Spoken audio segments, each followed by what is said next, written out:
Assalamu alaikum. Good evening, respected guests, ladies and gentlemen. It gives me great pleasure to welcome you to this lecture in the series of London lectures on heritage organized by the Al-Furqān Islamic Heritage Foundation. Thank you for being with us tonight. Before I introduce our keynote speaker, I'm delighted to invite Mr. Sharaf Yamani, member of the board of directors of Al-Furqān, to say a few words. Please, Sharaf. Good evening, ladies and gentlemen, our honorable guests and friends of the foundation. I welcome you tonight on behalf of our chairman, Sheikh Ahmed Zaki Yamani, and the board of directors, as well as the trustees of the Yamani Cultural and Charitable Trust, to an inspiring lecture on women of science, medicine, and management in the Muslim civilization. We are also very honored to welcome Professor Salim Al-Hassani, a true champion of the Islamic heritage, successfully dedicating a good part of his life promoting the cultural origins of science and technology as a platform for community cohesion, intercultural understanding, and world peace. We owe him a great deal of gratitude for helping revise our understanding of the description of the Islamic civilization, highlighting the major contribution this civilization had in today's modern world and its advancement. The reader of history might conclude in the Muslim civilization, from its cradle to its golden status, women played an important role, sometimes equal, sometimes more important than the contribution of men. Tonight's lecture will be filled with examples highlighting the roles of Muslim women constructing the Islamic culture and civilization in the fields of science, medicine, and management. Now, the role of women in the Islamic civilization is a source of pride for everyone. Allow me to highlight 3 projects which the foundation endeavored to promote the importance of and the achievements of women in the Islamic history. The Al-Furqān Foundation has published a book authored in Arabic by our chairman and later translated to English, titled The House of Khadijah bint Khuwaylid. The book depicts the life of the Prophet's first wife through her house, which was recently, as you all know, discovered in the 90s in Makkah al-Mukarramah. The book reveals the story of a leader of her community, whom was more than just a confidant and a companion of the Prophet, peace be upon him. She was the first believer in Islam. She was as well a successful businesswoman, a trader. She supported the Prophet both morally and financially when he was granted his prophethood. The foundation also published a book in Arabic titled Women in Islam, also authored by our chairman and later translated to several languages including English, Persian, Turkish, and Urdu. The first part of the book gives an example of the high positions held by women and their roles in the days of the Prophet, peace be upon him, and the ages that followed it. The second part looks in general to the participations of women in high offices and their duties and involvement in politics, as testified by many books of jurisprudence, both old and new. To commemorate tonight's lecture, the foundation would like to offer a complimentary English copy of this book, so please grab one on your way out after this lecture. The foundation is also publishing in the coming weeks a book in Arabic titled إجازات علماء وعالمات الحرمين الشريفين. Roughly translates to the certificates and diplomas issued by both men and women scholars in Mecca and Medina throughout history. It's a fascinating book, authored by Dr. Abdul Wahab Abu Sulaiman and Dr. Abbas Tashkendi, published under the Mecca and Medina Encyclopedia Center, part of the Al-Furqān Foundation as well. The book studies 10 lexicons or biographies mentioning the alimat or shaykhat that whom had a major contribution in the transfer of knowledge in Mecca and Medina, and of whom have achieved the level of issuing ijazat, to translate it, issuing certificates or diplomas in today's institutional standard. The 10 historical biographies covered the period from the days of the Prophet till the early 1900s, and in it there were mentions of over 1,700 alima, of whom over 180 issued ijazat. The book also discusses as an example the importance of a Sayyida al-Mu'mineen Aisha bint Abi Bakr and her role in riwayat al-Hadith, the transmission of Hadith primarily, but also her exceptional teachings in Quranic knowledge, in Islamic jurisprudence, in poetry, and genealogy. It was also said, separately, not in the book, but it's also said that Sayyida Aisha was of such importance in her community that she was one of the names put forward to become the first leader of the believers in Islam after the Prophet passed away, peace be upon him. She was superbly eloquent. Scholars clamored to attend her lectures. She was an advisor to leaders, a teacher like no other, with a God-given gift for speaking. I mention these 3 examples not only to highlight the Foundation's efforts in promoting the role of women in the Islamic civilization, but also to offer a point of discussion, or really a thought. If ever you were inspired by or motivated by any man in history of the Islamic civilization, you can make the assumption and know that these men were probably influenced or inspired by a woman. Women like Ashifa bint Abdullah, whom was the first Muslim woman to be appointed by Khalifa Umar ibn al-Khattab as the market inspector and manager. Women like Rufayda bint Sa'ad al-Aslamiyya, the first nurse in Islam in the days of the Prophet. Or Amra bint Abdul Rahman, who was one of the greatest scholars of the 8th century. She was a jurist, a mufti, as well as a scholar in hadith. Or Fatima al-Fahriya in Fez, Morocco, who founded the Qarawiyyin Mosque. Through it, Arabic numerals, for example, were known and later transferred to Europe, used there. And it had the oldest and possibly the first university in the world.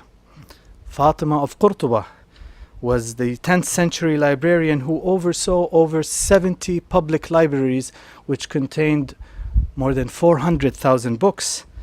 Or rulers like Arwa bint Ahmad al-Sulayhi, an 11th century Yemeni who ruled for 71 years in Yemen, and the Sultan Shajarat al-Dur, who took control of Egypt in the 13th century. Many examples will be presented today, but unfortunately many more might be unknown. As Professor Salim will agree, much less than 1% of the known Islamic manuscripts here with us today have been critically edited. The field of work to unearth the many historical gems is vast, many of whom could be information on women's contribution in the Islamic civilization. To uncover the remaining 99%, Sally has a lot of work to do. The challenge is big for this foundation and many institutions like the FSTC. I won't take much of your time. Again, I welcome you all to your foundation. We are honored to have with us Professor Salim, and I leave the floor for the introduction of our esteemed guest speaker. Thank you very much.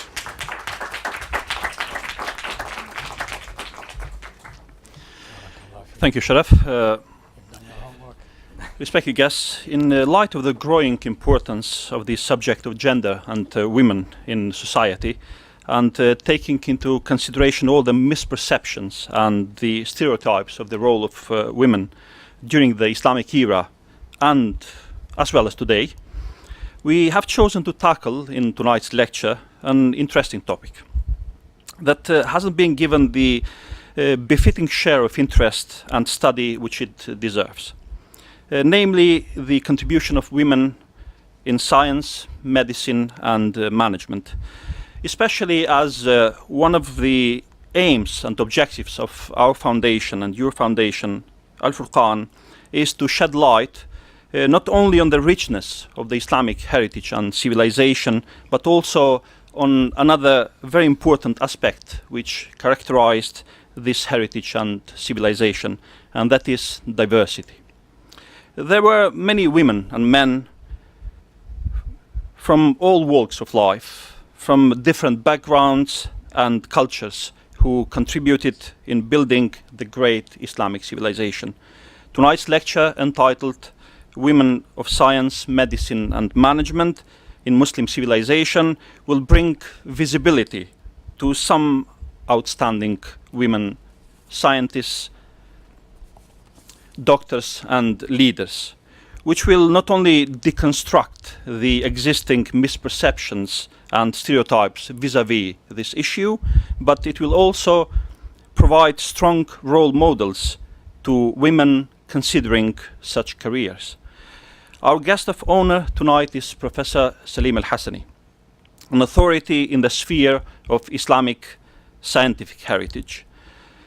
His name is connected with many great initiatives, such as the flagship projects 1001 Inventions, 1001 Cures, 1001 Sports, MuslimHeritage.com, and many other scientific and educational initiatives.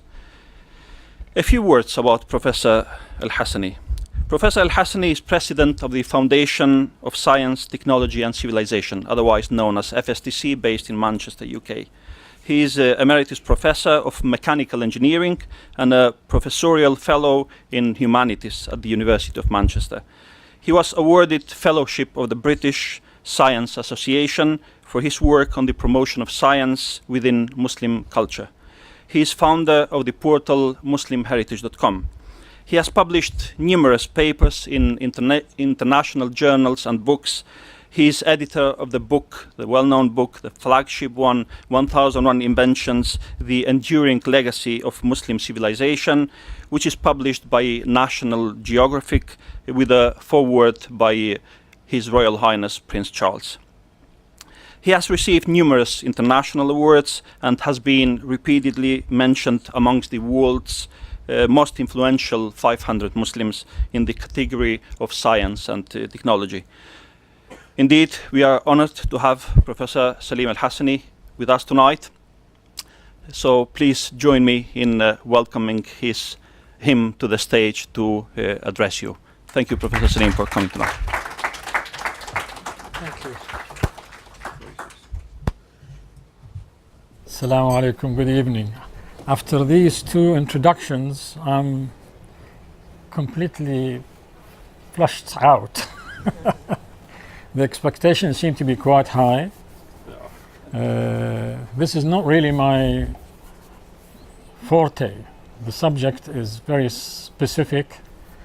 It's been a very big challenge for me to get involved in the subject of women in science and so on. The subject of women itself is a very challenging one.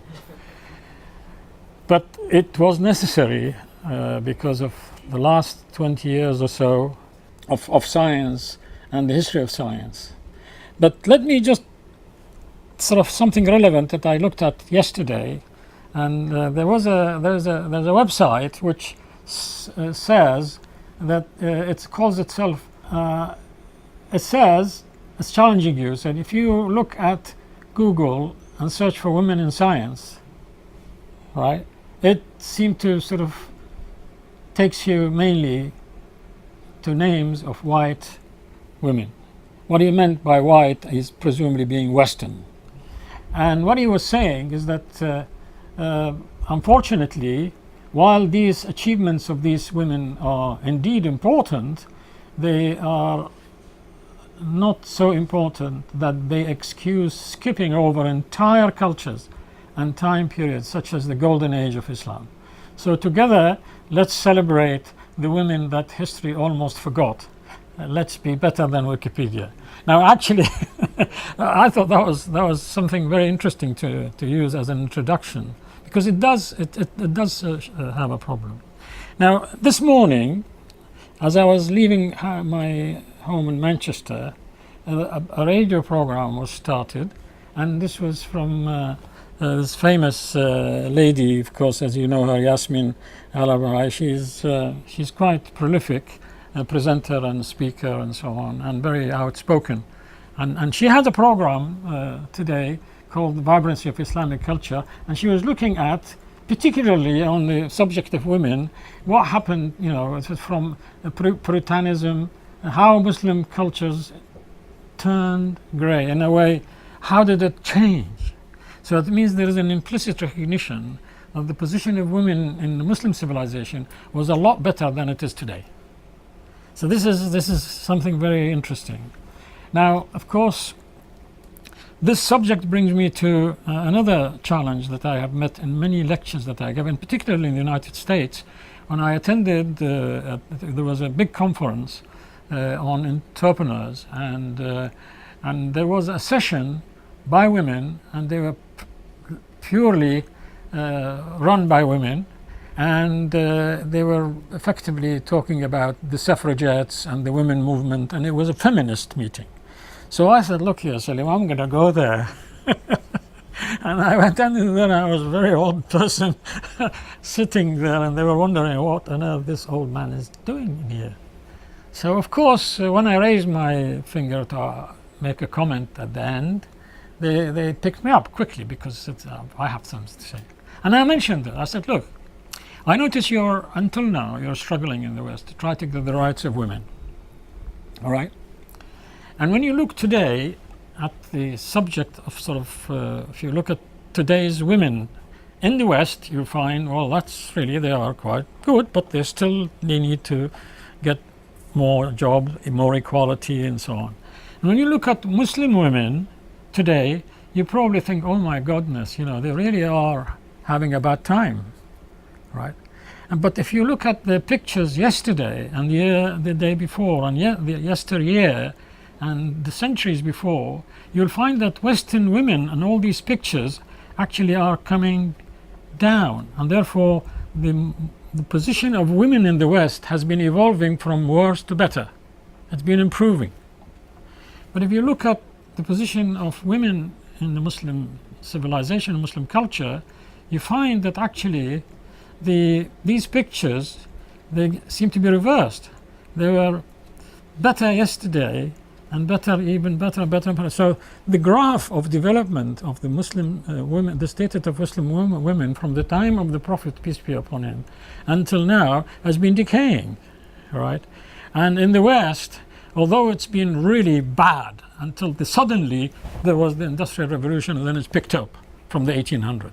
There was hardly anything before. Right? In Europe, it was disaster, right? And so I said that I think that therefore when you make a judgment, you've got to be careful that evolution of the status of women does not follow the exponential graph that everything else follows. It is the reverse. It's a mirror image. That brings me to the reason why I got involved in this, because I was challenged by two men. This man was a professor of the history of science and industry in my university, and he had, by Donald Cardwell, he said to me, Salim, there is 1,000 years missing of the history of science. I have studied this subject all my life, and I find that we call it dark ages. It's about more than 1,000 years, medieval ages, dark ages, middle ages, and so on. And that represents the contributions of the culture of where you come from, because he knew that I came from Baghdad, and there was Muslim civilization and so on. And of course, he said there were also contributions from the Chinese and Indians, and that's missing. And you have to do something about it. You know, I'm a professor of mechanical engineering. I've got nothing to do with history. In fact, the history that I was taught when I was in Baghdad was history of people killing each other, history of wars. And he said to me, "No, what are you talking about?" He said, "If you look at history of science, man, you will find a different story. You'll find that people actually collaborated with each other. It didn't matter about whether there were wars and conflicts and so on, due to religion and due to politics and dynasties, but those people who were interested in finding out about facts of the universe and how we are created and how things work, they collaborate with each other." And he was right. I picked this up and I never really left it. That was really my story. But the next guy, he was my supervisor, Professor Bill Johnson. He went to Cambridge, and he was my boss also. He came to me because he was interested in the history of mechanical engineering. And he said, "Look here, Salim, I've got a problem." I said, "What?" He said, "I have picked up women in the past and looking for engineers, mathematicians, and I only found one lady called Hypatia, right? And Hypatia has been a mathematician, so I'll come to her in a minute. Is there any woman of science or woman of mathematics where you come from your culture?" I said, "Frankly, I don't know." He said, "You know, this is a big challenge. You can go and try to find." And this has been with me in my mind, it's been drilling in there, because it's a difficult subject. You know, what do you do? What do you look for? Of course, there are some books, like you've heard. Sharaf very eloquently presented half of my lecture this morning. You know, he referred to the book by Sheikh Ahmed Zaki Yamani about women in Islam, which is really remarkable. But most of these women that people refer to in this book and others, they are actually women mainly of religion. Women of transmitting hadith, women who memorize the Quran, and women of literature, poetry, and so on, right?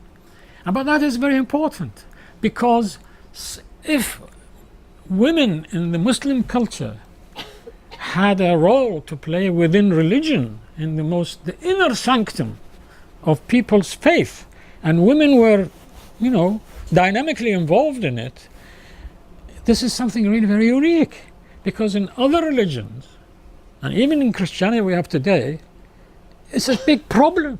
Only recently, when women were ordained as priests, and you know, and so on. So it's a very difficult problem, because most of other cultures don't treat women, particularly when it comes to sacredness, and treat, you know, women. They think they have no soul, and all sorts of. In fact, some people think the whole idea of original sin, they blame Hawa, they blame Eve, and it is the women who caused all this problem. We would have been living in heaven and paradise all this time had it not been for Eve.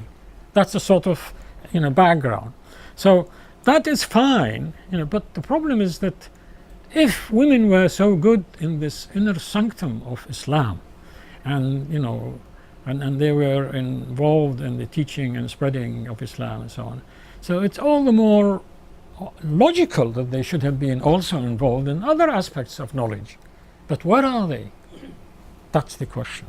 So the problem is, because of the resources we go, if you look at resources about history of science, you go and look at books like this one. You see, this fellow here is claiming that scientists and inventions throughout history, the people who made technology from earliest times to the present day. You know, you will pick up this book and you try to find out, you know, isn't that fantastic? You may find something in there.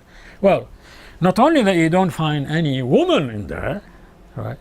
But the problem is that if you go and this book is the coffee table book. Every 2 pages is about a scientist, an inventor.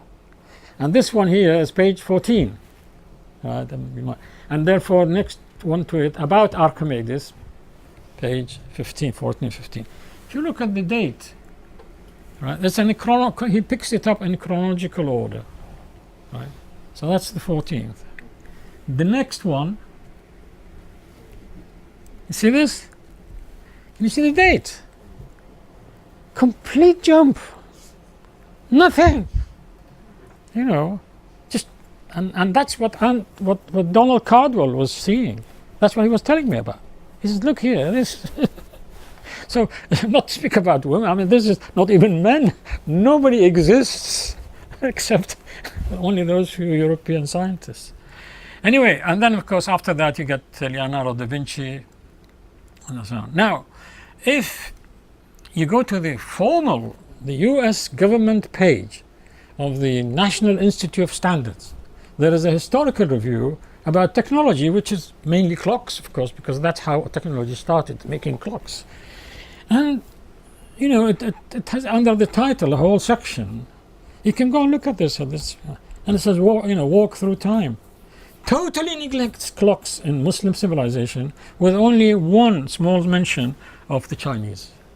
I mean, that is incredible. How do you expect people in the United States or the West, or those who are brought up with such books and such references, to have respect to other cultures and other nations?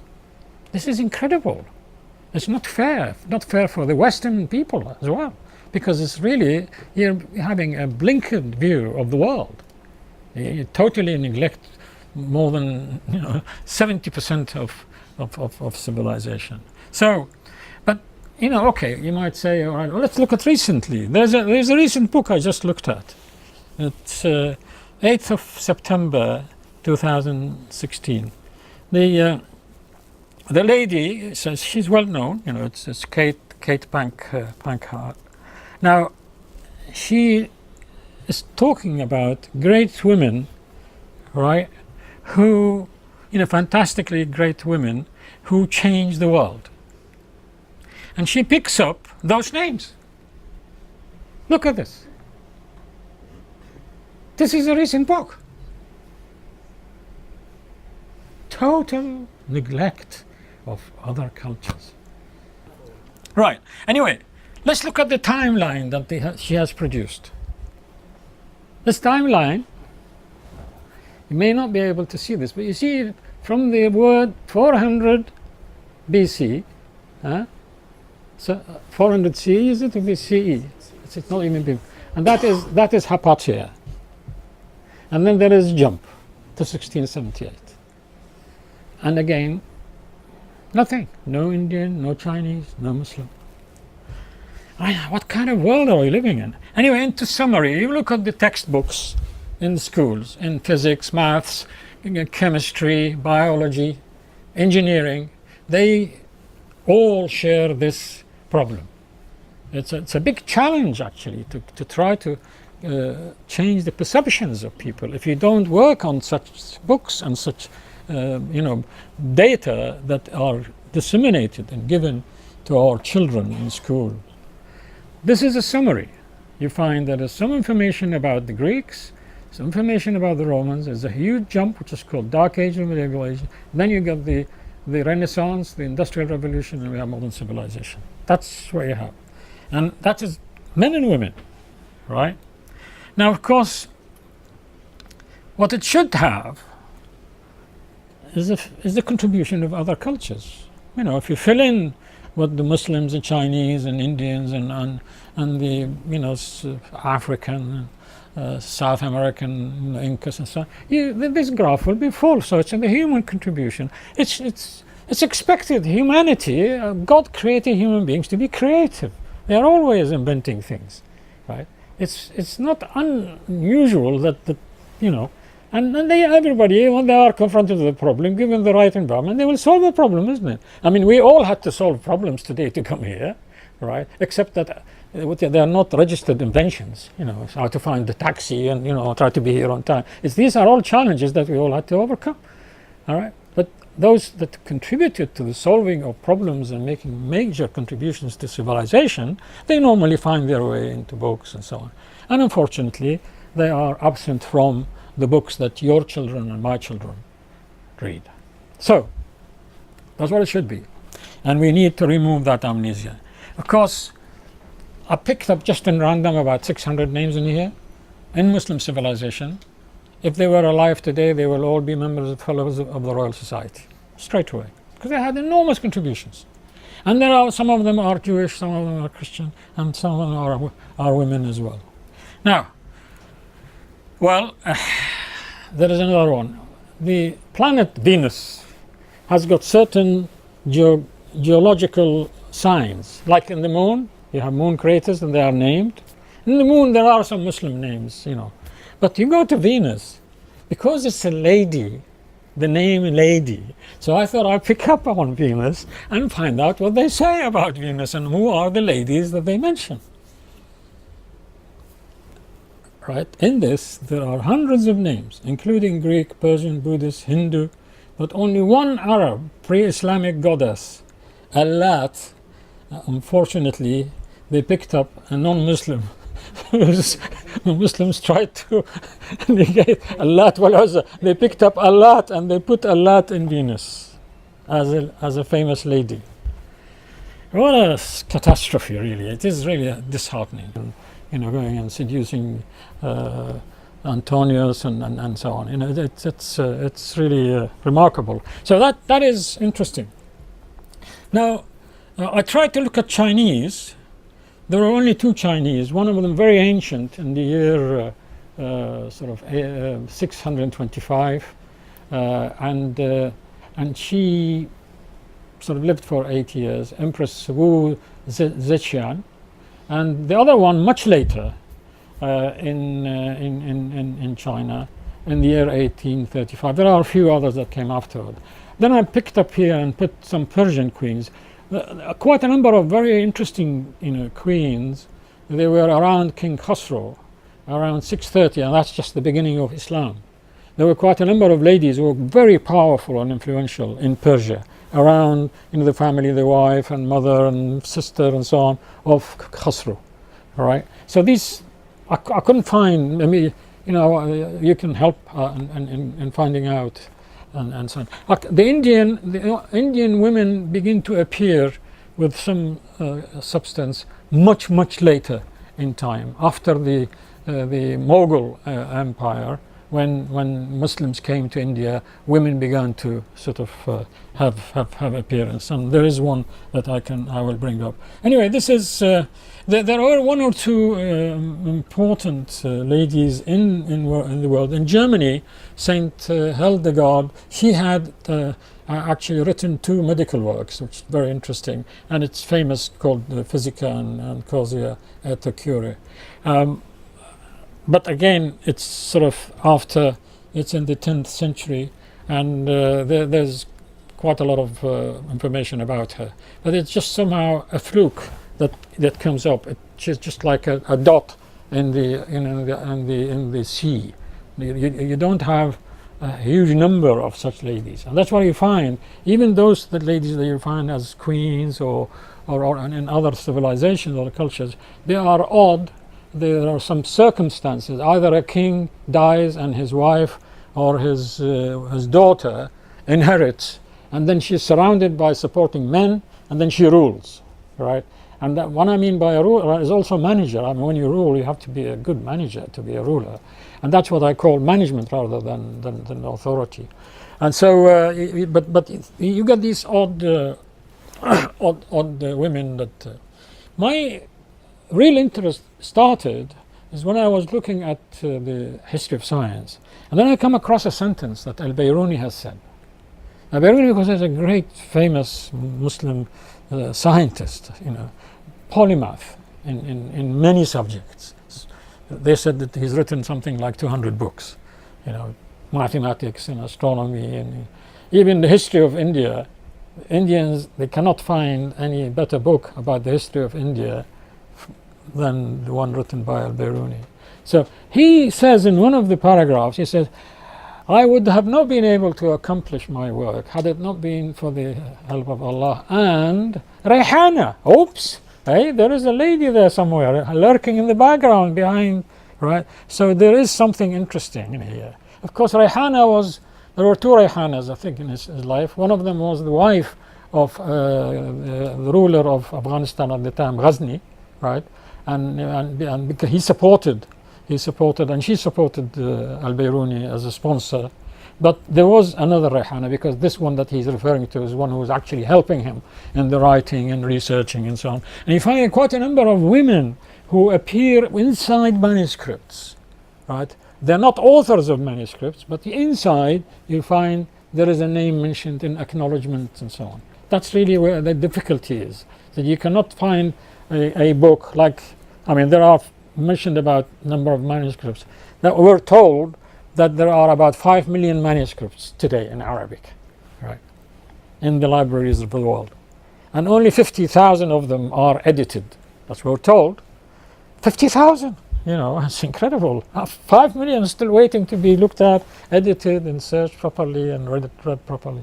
And out of this 50,000, most of them are about dynasties and about political struggle and fighting and so on, and also about religious arguments and debates, and then followed by literature, poetry and so on. And right at the end, you know, you find it's about science and technology, about this, calligraphy, you know, a bit of geography and so on. And it's like you're searching, you know, for a needle in a haystack. The issue here is that the women in Islam, they have actually, when you look at, you know, a number of years of research, they have participated not only in theology, as we see in the many books like the one you have mentioned, but in education, in government, in medicine, in engineering, science, law, agriculture, etc. In addition of being, of course, mothers of the other half of society. I mean, this is really incredible. You know, I raise my hat to their capabilities. It's incredible how they could manage this, right? Now, speaking about women, teachers and education, you go on a prolific jurist from an Andalus called Ibn Hazm. Ibn Hazm is well-known faqih, you know, in Islam. And when he says, look, I have been taught by women, and he gives a number of women, the name of a number of women. They come to about 70 women who taught him, right, in Cordoba. And a famous one of them is Walada bint al-Mustakfi. And he is known also to have said a famous sentence. This is how I came across him, because we're looking at about the earth and whether it is a sphere or not, and the one who is first to have said. He's one of the first few people who said the earth was spherical, even though he is a faqih, right? But his understanding from the Quran and the verses about night and day and how the movements and so on, he says that the earth is spherical despite what others believe. But the subject is that he says that he's been taught by women. Now, there has recently been an incredible piece of work in Oxford University. And this work has come under the title of Al-Muhaddithat. The editor and the collector and author is Muhammad Akram Nadwi. He's still in the UK, a great guy, and Doug, it's an Arabic, the books and volumes are in Arabic, but one book is in English, to summarize them. 8,000 muhaddithat, 8,000, right? This is a complementary to the other book of the Mecca Medina. You know, and these muhaddithat, when you look at them, they have given their life. When you are a muhadditha or a muhaddith, it means you are a narrator, you are a carrier of the sayings of Prophet Muhammad. Now that is not just like an ordinary postal service. Normally they will have memorized the Quran, they would have learned literature, they would have, you know, exacted the Arabic language and so on. And also they were the ability to talk to women and men to transmit hadith, not just women to women. This is hadith transmission, and the hadith transmission has to be through high quality character, right? You know, character means no lying, trustworthy, honest, right? And the you know, you've got the ancestry and the connection. They're all that. Otherwise, their hadith will not be taken. So, and they have traveled across from all the Muslim world. You find that if you trace the movements of these ladies, they have been on the move. In fact, when I look at this, it's just an incredible work. When you look at it, it seems that these women, they were the engine, the dynamo that have kept the Muslim civilization going. They're the ones. Traveling all the way from North Africa to China, right? Narrating hadith and giving information and teaching. It's really an incredible story. But I'm interested in science and interested in medicine and so on. So I'm going to pick up very quickly on Shifa bint Abdullah. We've already heard from Mr. Sharaf, and she was again, a very prolific lady at the time of the Prophet, peace be upon him. She had experience on treating skin disease, particularly ulcers on the skin. It used to be called a namla because it sort of stretches like a namla. And he asked her to teach other Muslim women. But then when at the time of Medina, when the time of Umar ibn al-Khattab, he became the Khalif, because she was so capable a woman, he made her the health and safety executive of Al-Medina, called Muhtasib, but in my translation of that, of modern day meaning health and safety executive. And she was really incredible. And some people say there is a small narration that she might have actually also gone to, he appointed her when they have opened Al-Basra in the south of Iraq, and Al-Basra is such a chaotic seaport which requires control in terms of drugs and so on, and food and medicine, that she became also the health and safety executive of Al-Basra. And health and safety executive at the time of Umar was reporting direct to the Khalif. Like, it means a minister, not an officer. Today, health and safety executive, they are only reporters. They report you, then you get a court, and then they come and shut you down if you don't have a safe place or have safe food or a safe restaurant. Now we come to the various women, and the growth, the golden age is referred to is actually around in Baghdad, around the time of Harun al-Rashid, al-Ma'mun, and so on. And there was the most famous place called Bayt al-Hikmah. It used to be a library and became a bubbling place, an academy of and it used to have people, men, women, children, old, young, of black, white, various people coming from around the world, and they go there and read books and discuss and table. And this is an artist's impression of how it must have been.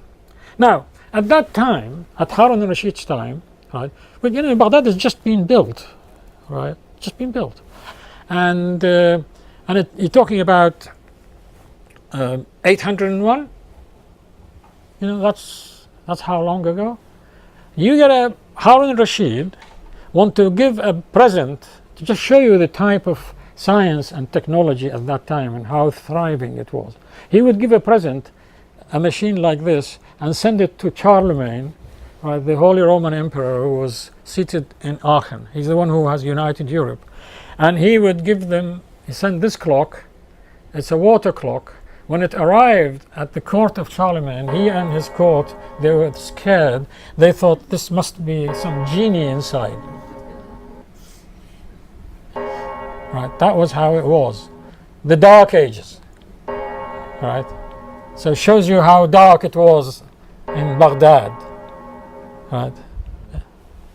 I'm not going to go to the details, but it really scared Charlemagne. And this is all in the archives, in the French archives, and all documented. We had to redo this from, we recreated it from manuscripts and description. Now, so Harun al-Rashid at the time, and I don't want to give a long story, but it was interesting that he sent a clock, he sent a young elephant, white in color, by the name of Abu al-Abbas, and he sent him, along with those two, a huge silk marquee, big tent, because to make a tent out of silk, that's incredible. It shows industry and care for animals. You got an elephant. Abu al-Abbas became the favorite pet of Charlemagne. Wherever he went, he used to take him along. And when Abu al-Abbas caught cold, pneumonia, and died, there was a royal funeral in Europe for Abu al-Abbas, the young elephant. Right, so this is the sort of artist impression of how it must have been in Bayt al-Hikmah, right, and where people, it was buzzing, right, of knowledge. men, women, different races, different, right? We've taken a section there. Of course, this is probably is a bit too feminist, but I'm not surprised that they were like that, because there are some messages around in some manuscripts. You find one of them, like her name was Tawfiq, and she was a letter to one of the scholars reminding him, do you remember me? I used to take notes of you, and I bring you books, and so on and so on. So they were working there. This is the harem, the so-called harem, right? In fact, I have something to say about al-harem in a minute. Now, at that time, there was an incredible lady, the wife of Harun al-Rashid. Her name was Zubaydah.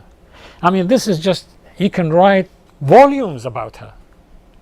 A really incredible lady.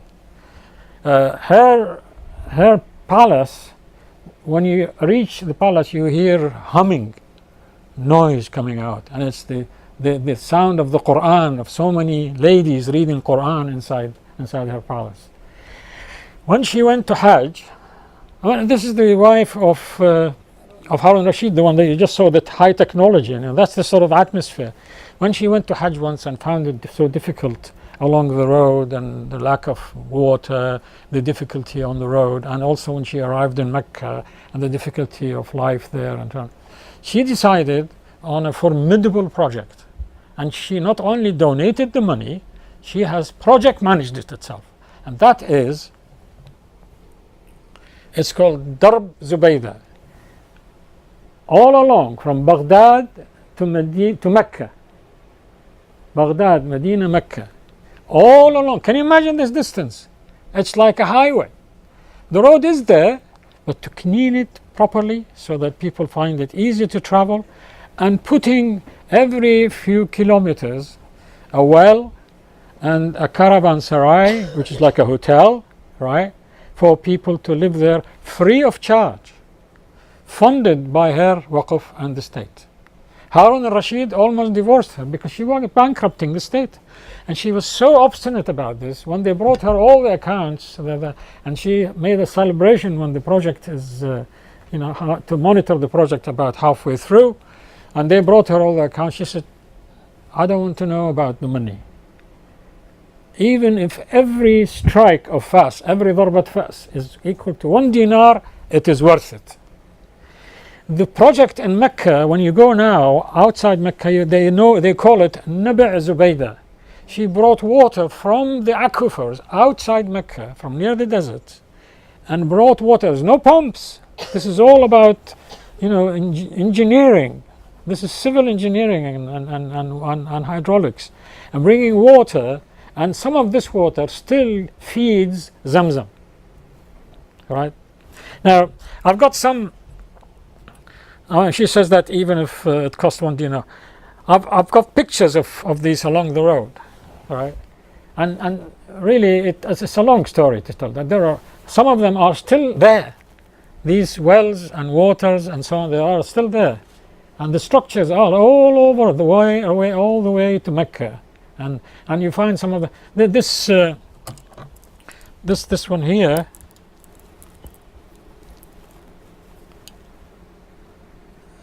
That's an oven. The remainder for cooking. Right. I'm going to have to move quick. The next incredible lady is Fatima Ferry. You referred to her. But Fatima Ferry, what people don't know, I met Rahmatullah alayhi, Dr. Abdul Hadi Tazi. He is a specialist on her life and on the history of the city of Fas, where she was. And he wrote also a lot about her. What apparently seemed to have happened is that she had a sister by the name of Maryam, and I was reminded by this by also Dr. Subhi has also challenged me once about her history and gave me some interesting information. And her sister, two sisters, they inherited money from their father. They were originally from Tunisia, from Qayrawan, but they are living in Morocco, in Fes, and they are called Al-Qarawiyyin, just as a short, rather than saying Al-Qayrawaniyin, it's called Al-Qarawiyyin. And her sister, her half of the money went to her sister, has built a mosque, only about 3 miles away, called Jami' al-Firdaus. But what she did, She built a mosque, but a school as well. And this school had restrictions that could be, it take men and women, it takes people from different parts of the world, and it also introduces other sciences, not only knowledge of religion, not religious sciences. That became very quickly the first university in the world. And when you talk about ijaza, I have pictures. I have pictures of the ijazas from this university. One of them is to graduate a doctorate called بحق الرواية, and some people think that the word baccalaureate comes from بحق الرواية, right? So that the right to narrate, to let a lady or let a man speak on your behalf, you give him or her بحق الرواية, right? And this certificate for a PhD of a doctor has been signed by 40 people, not just 2 examiners, 40 people. And these 40, they will find it is the qadi, there are some people in the business people, men, women, to certify that this person is worthy, not just of his knowledge, but a personal worthiness, characteristic. And of course it is important that if you are my student, I have one of my students in here, Dr. Shizari there. I mean, if he was not a nice guy, I wouldn't have liked to supervise him.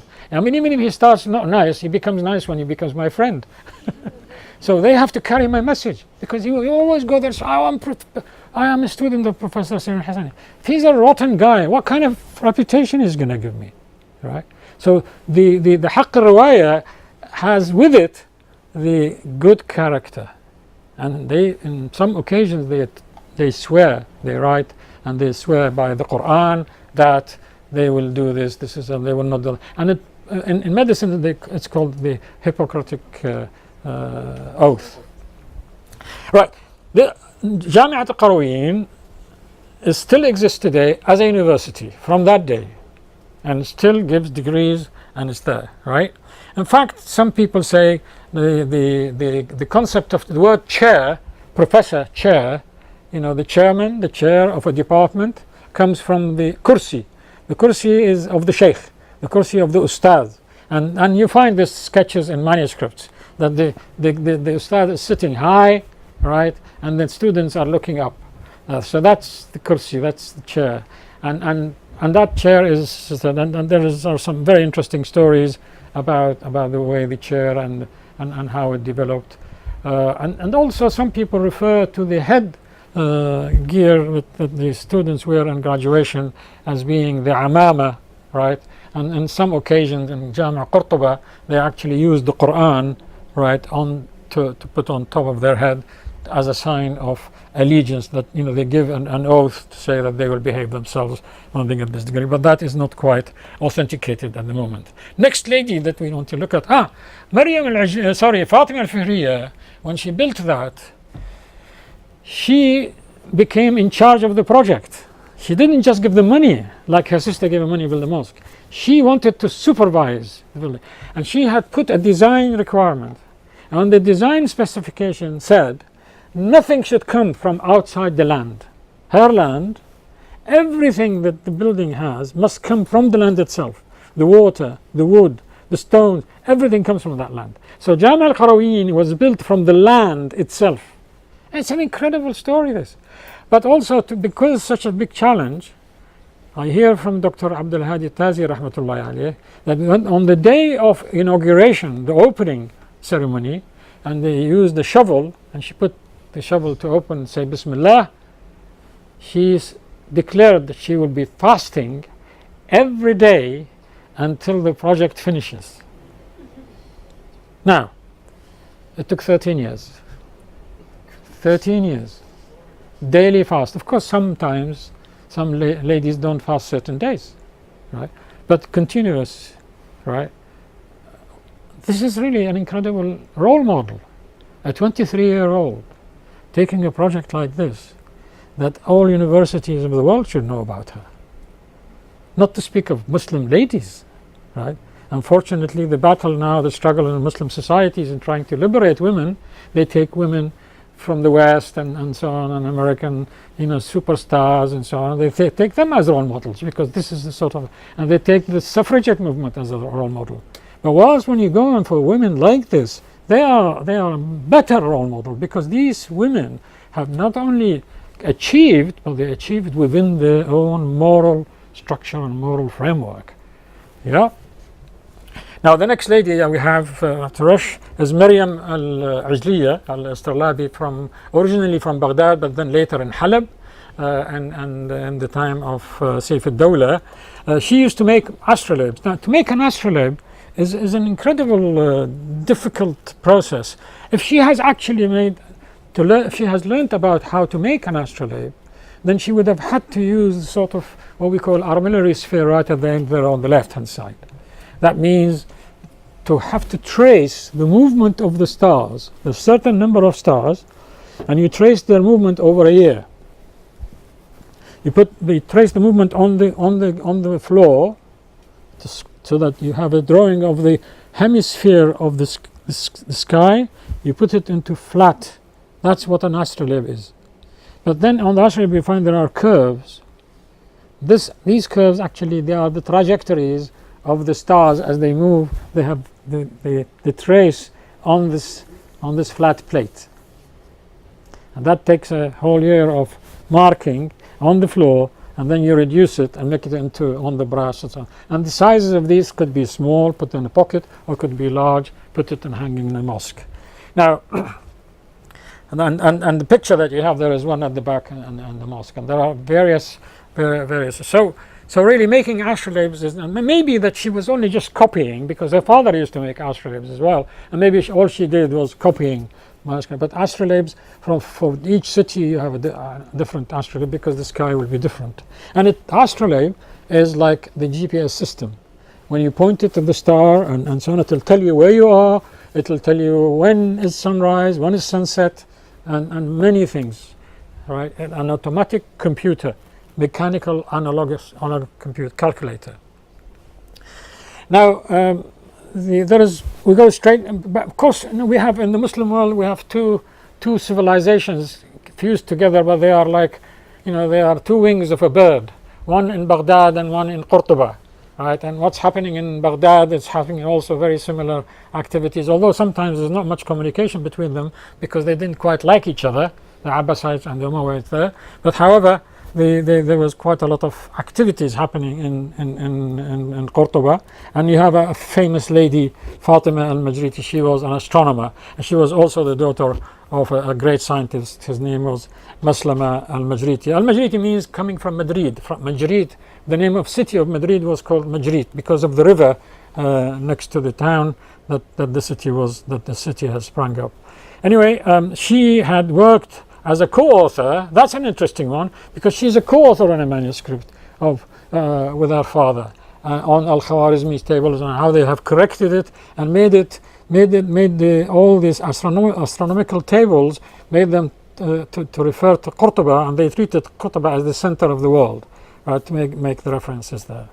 Now there is another one on the other side of the Muslim world in Baghdad, Boran. Now this is new. Not many historians know about this. Now Boran was she was really incredible. She was the wife of Al-Ma'mun, and she was the daughter of the ruler of Baghdad at the time. The marriage is what interests the historians. The chronicles of history, they only speak about the celebration of her marriage, because that was just, nobody has ever seen a marriage like that. I mean, I can't believe it, but she was walking on jewels, on rubies and things on her path. And her father, and to give presents, they used to tie jewels and very expensive pieces of gold and so on, and throw them to the public. It was really incredible. Anyway, putting that aside, my interest is that she was also she was an astrologer. Astrologer, astrologists, they are actually astronomers, but they believe that the way when the stars combine in a certain way, they influence the earth. they influence human beings, they influence events, and hence they can predict whether one is winning in a war or going to lose, or the marriage is going to fail or success. This is the sort of thing. This is what astrologers are. But they use astronomical instruments, and she used to be well known for doing pick that up. In fact, she has predicted some things which somehow came true. Of course, scientists today, they say, well, of course we are influenced by the sun, we are influenced by the moon, we are so on. But anyway, that's another debate. Let's move on. Another incredible lady, and that is Sutayta. Sutayta al-Mahamli, she was a mathematician, but Quran expert. She's Hafiz al-Quran.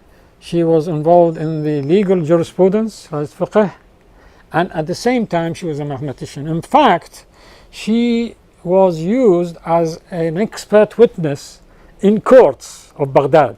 When there is a problem about splitting, for instance, a company and assets, how much each will get, she would use mathematics and algebra to solve the question, to solve equations, so that she can find out what the solution will be, and the judge will follow her advice.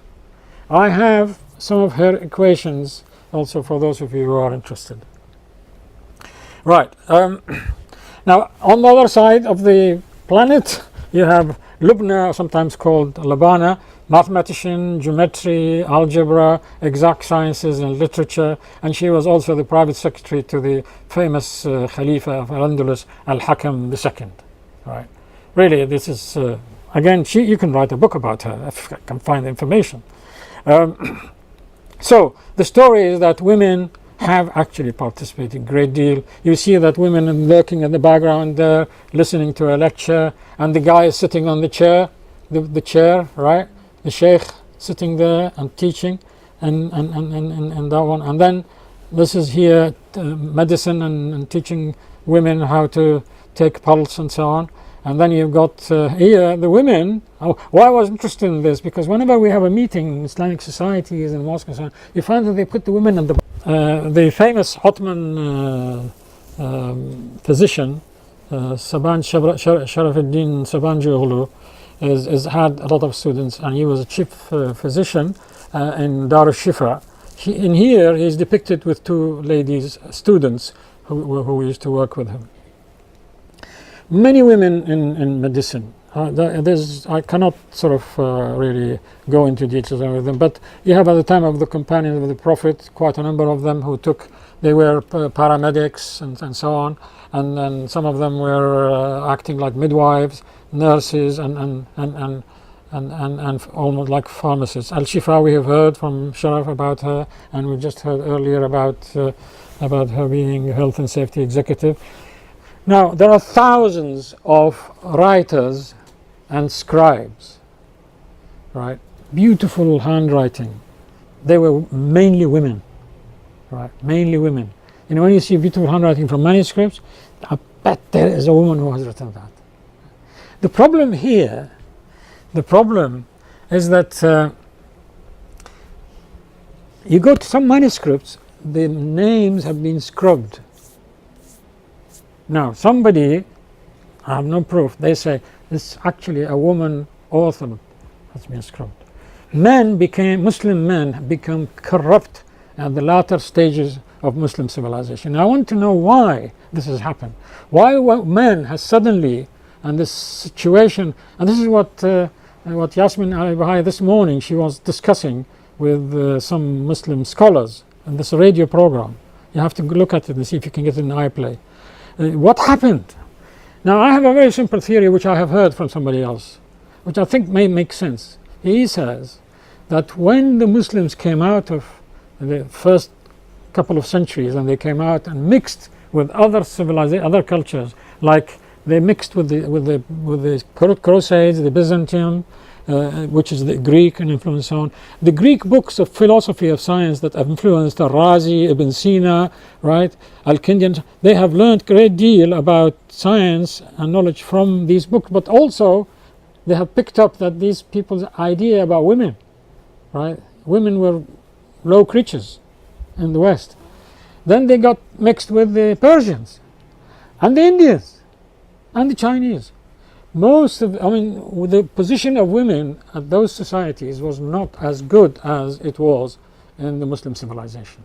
And so this mixture influences people through marriages, through attitude, and so on. And I think that this is what's happened. And as the Muslim civilization became weaker for various reasons, and the decline has influenced everything, including women. But this business of this situation of women has decayed. One needs to actually find out and so on. Now, to close, of course, the picture that Al-Furqān has used is this one, which is effectively showing a lady preaching, and there are men sitting there, and that's from a manuscript. Now, there are many rulers, like Ottoman concubines become sultans, become sultanas.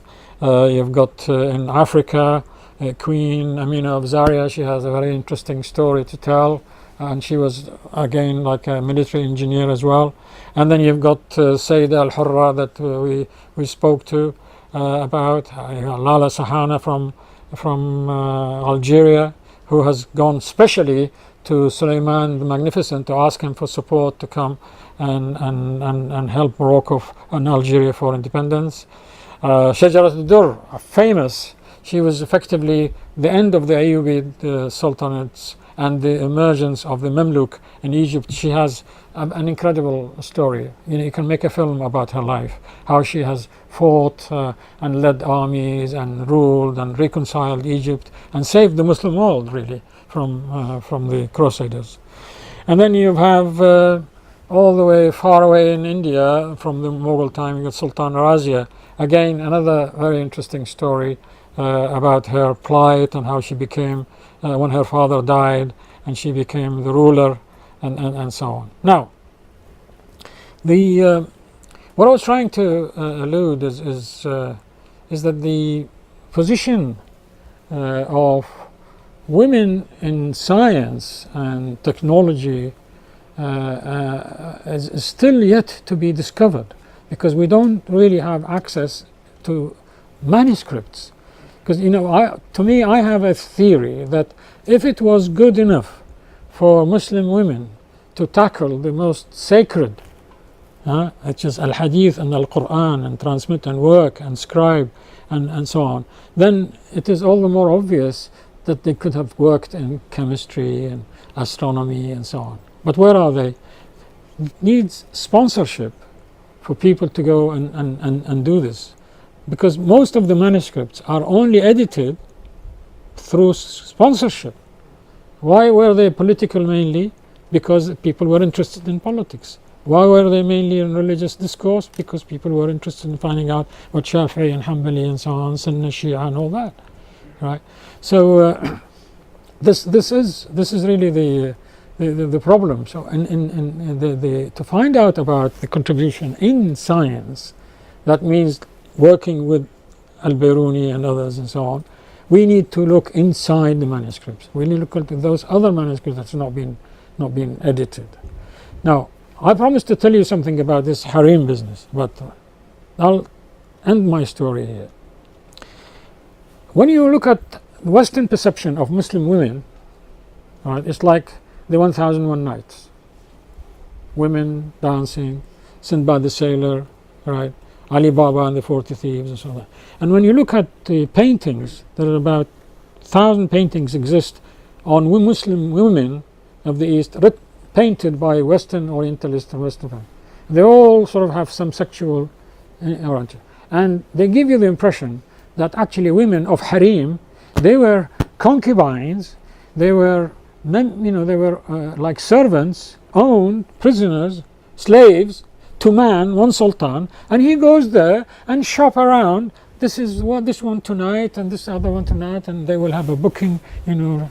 This just like the Mormons. The Mormons, nowadays they have something like 20, 40 wives, and you have one man and he goes and visits them. So this is the sort of impression you get when you read those stories. But actually, you discover that the harem house just like it was at the time of Harun al-Rashid and others.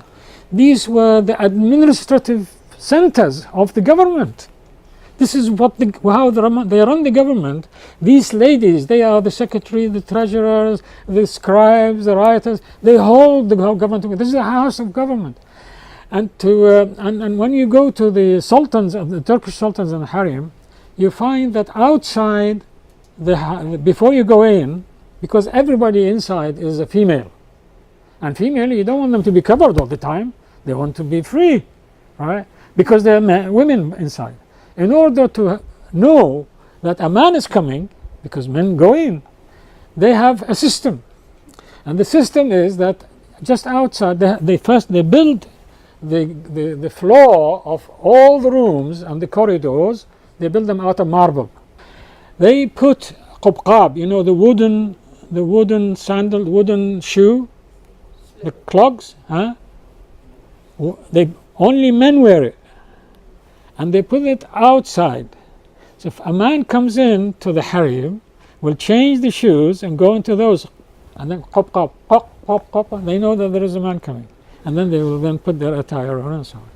That's the story of harem. The statistics in Ottoman state, they used to know because they were an army state. They run centralized. The whole Muslim world was serving the conquest and the armies. So all the farms, industries and so on, all have one client, and that is the government, right? Everybody dependent on government. This is why when the Ottoman Empire has collapsed, Muslims don't know what to do. And they all want to be employed to a government. They don't know how to actually work on their own. and until now, many people think the best thing to do is to work for a government. That comes in from the Ottoman time. Because Ottoman, they needed supply. And the armies, they go out into Europe and North and so on. Now, there is recently you find some statistics they come out. They find how many eggs are laid in a farm in Morocco. This is in books in Istanbul. Shows you how accurate the statistics were. This was run by these great ladies. Well, I'm not here trying to advocate that ladies are better than men and so on. What I'm trying to conclude on is that we really need to know more about it, and that the more we know about the status and the position of women in Muslim culture, the more we realize that they had a different environment. There was a moral code within which a woman can live and survive, and yet has got freedom, has got personality, they have the contribution, they are able, they have, you know, from the very first time when Islam came, at the time of Muhammad, he would take the allegiance from women and men. A man cannot vouch for his wife to become a Muslim. When a Arab woman becomes a Muslim at the time of Muhammad ﷺ, she would come personally and says that she says La ilaha illallah Muhammad Rasulullah. That recognition was really the real day when women were emancipated. And there is a book of 4 volumes called the Tahrir al-Mar'a fi Asr al-Risala, right? The women freedom at the time of Risala, it means at the time of Muhammad, peace be upon him, written by late Dr. Abu Shakra, rahmatullahi alayhi. And this book was actually, in some countries they refused to let this book circulate at the time, because it brings out a number of scenarios, information about how women lived at the time of the Prophet, peace be upon him, how free they were, how able they were, and their contributions in terms of speeches, in terms of participating in war, participating in trade, participating in the market, participating in medicine, and so on. So I hope that I have conveyed a short story in an unfortunately long way, and you forgive me if I have made some gestures that perhaps may be misunderstood, but again, treat me as a student of the subject, and thank you very much for allowing me this podium in here. I have always supported Al-Furqan. Al-Furqan has contributed a great deal to my own inspiration from the very beginning, from the time when Ahmed Zaki Yamani rahmatullah, may Allah be pleased with him, and Allah yarhamna ahya'an wa amwatan, that he had been really a great pioneer about the bringing up of the situation of women in Muslim civilization. So please convey salam to him, and I hope that maybe he will have an opportunity to see if this has been recorded as a video. And thank you very much again.